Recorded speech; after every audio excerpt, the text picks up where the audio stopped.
What is going on, all? So I just put my new Jogo straw that the Jogo company had sent out to me. I just put it to like a crazy test, as you can see. And I've got some extra tea brewing here, the old-fashioned style. I have stuff brewing here the way I usually brew it, with long things at a time. I've got some instant that I tried, and I also tried. Well, there's various things going on, and I had tried coffee.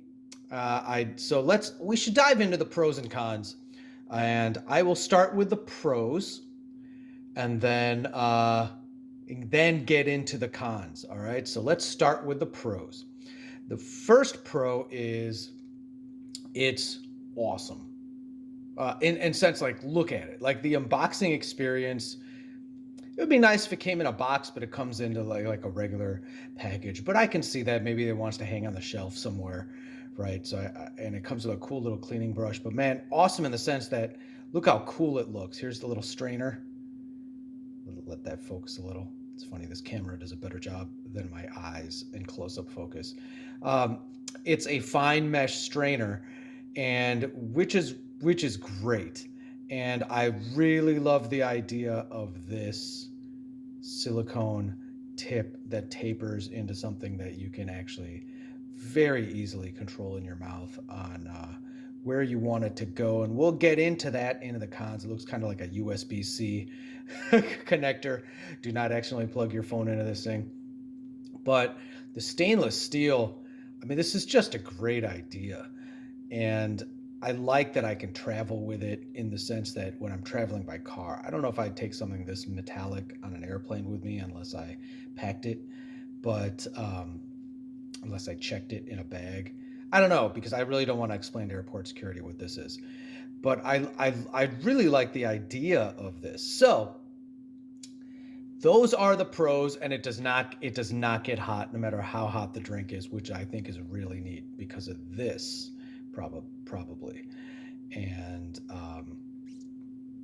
those are the pros. It really does a great job filtering. Now I have actually, and one final pro, I have actually, those of us that have used strainers and filters, the challenge with a fine mesh filter. So there is a brand of tea that I like to use called Agni, and Indian folk will understand a lot of what I'm saying about both the pros and the cons. Cons are coming up any second now.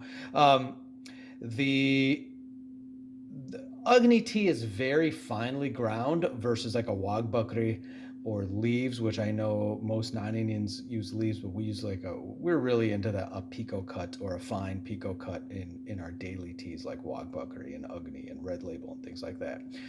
So the problem with Agni is there's always grounds that go through. So here's like a normal strainer that I would use, and the grounds or the leaves, the cut of leaves, a lot of them actually do filter through this, right? It just does.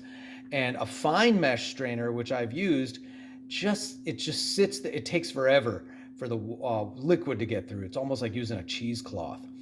And now with coffee as well, you can use a Vietnamese style strainer, or if you're camping, we all kind of know the challenges of having coffee not out of a machine. And this actually solves that problem because this is a fine mesh strainer. And the reason it doesn't take so long to filter through is because I believe the sucking motion, when I suck through it, I'm pulling the liquid through those grinds. So it actually gets through versus just having to sit there and wait the ungodly amount of time a fine mesh strainer takes to strain coffee when you're making it the old-fashioned way. And tea, and it's fine tea like Agni. All right, so and by fine I mean finely ground. Unions will be laughing like Agni is not considered a fine tea, although I really dig it. I really dig it, but it's hard to find in the United States, but it's not fine isn't a classy tea. It's a very strong breakfast tea, but it's fine in terms of the cut. All right, now let's get into the cons because we've been talking about this for a while, and people may be fast forwarding through this already since most of these videos only focus on the pros. Now let's get into the cons of this and the challenges. Challenge number one: you got to let for coffee. You got to let coffee steep for 4 minutes. Now, unless you're making Vietnamese style coffee, which if you are, you're gonna do it the old-fashioned way anyway. Or if you are, honestly, I just use the machine. Takes far less than 4 minutes. It makes a pretty good coffee. Now, what it would be good for though is cold brew, because when I do my cold brew coffee, straining the cold brew that you've got sitting in there for a while is cold brew is when you just put the grounds and you don't heat the water. You either let it brew at room temperature or you keep it in the fridge for a few days, and it makes a smooth, much more smooth tasting coffee than a pressurized coffee or a drip percolated coffee. And this would be great to not have to strain that out. I can just pour the cold brew into my mug straight, and this would take care of it. Um, and it's pretty easy to clean. I haven't used a brush yet, and look how clean it is, right? And I've tried this. I've actually gone through the gamut and tried this, and it's pretty clean. Like I just kind of rinse it very thoroughly. The brush is helpful, and you can pop it in the dishwasher, which is great. But I haven't done that yet. But I'm afraid this little piece would get lost. Um, all right, so con number one, you're not going to use it for coffee and straining. It's just not. It's just not practical.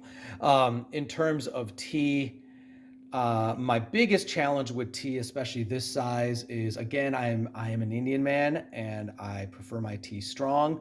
So I'm either going to boil it on the stove or I'm going to do this way where I microwave it in a canister. And I know people are like, dude, it's plastic. I know sometimes I got to use the plastic because I'm making a lot of tea. Otherwise, it's a Pyrex is probably healthier. But I'm going to do it that way, and even then I'm going to let it steep for an insane amount of time just to get some taste. Now, in order for me to do that, it's just not practical for me to dump tea grounds into this and then let it sit the 30 minutes to an hour it really takes to for tea to actually develop any sort of flavor whatsoever. Um, Unless I'm doing a super delicate tea like a gyokuro or a Darjeeling or something, which I would never, wouldn't, I wouldn't drink that nonsense. All right, so it's just colored water. So, anyways, um, so like this bag, oh my god, this video's been going on for 7 minutes. So like the bag itself, has been sitting there for 20 minutes and it's still not good enough for me, right? So this is my great method, and then I'm just gonna use a regular old-fashioned strainer, right? So number two, their main talking point is protection of teeth. I actually don't know how well this is actually going to protect the teeth from staining, because this actually concentrates it right into your two front teeth. I've tried biting on it and sucking from behind, so it goes behind the palate or sticking in the corner of my mouth this way. So it kind of only stains some side teeth. And all it does is push, you just can't get the seal. In terms of all it does is kind of push air back into the drink, or worse, maybe some backwash. I don't know what that is, although I'm assuming it's air because it's a straw. I don't know how much backwash you're actually getting, but it's just really the only way to drink out of it. You're what you're doing is you're concentrating your staining just in your two front teeth, which are not where you want the drink to go. But that's kind of the downside of all straws anyway, as far as I'm concerned. And I've asked some dentists too.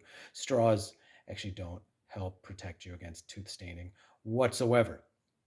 So those are the two major cons. Is the filter is unnecessary most of the time unless you're camping, and it really doesn't protect against the teeth.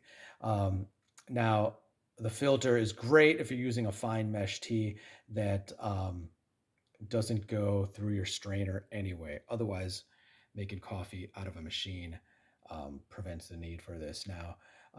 And then the protection of the teeth is I find to be irrelevant, if not making it worse. However, um, for driving sake, this is, like if you're on the go, I mean, this is it. So I still completely recommend this. It's just great. Now, if you're at home, it might be unnecessary, but if you are on the road or traveling, it is great, and I love it. Clearly had oranges for breakfast, as you can see. And obviously, I'm doing this with one hand because I'm popping it popping it off. You also have to clean this after every use, although rinsing it is just fine. I've noticed, just to get the grounds off if you're doing it in a way that has grounds. All right, so I've run through the gamut and done the taste tests and the function tests across every possible version of tea and coffee, and those are my thoughts. I still think it's totally, absolutely worth it, and this will still get at least every other day, if not weekly use out of me, mostly in the car.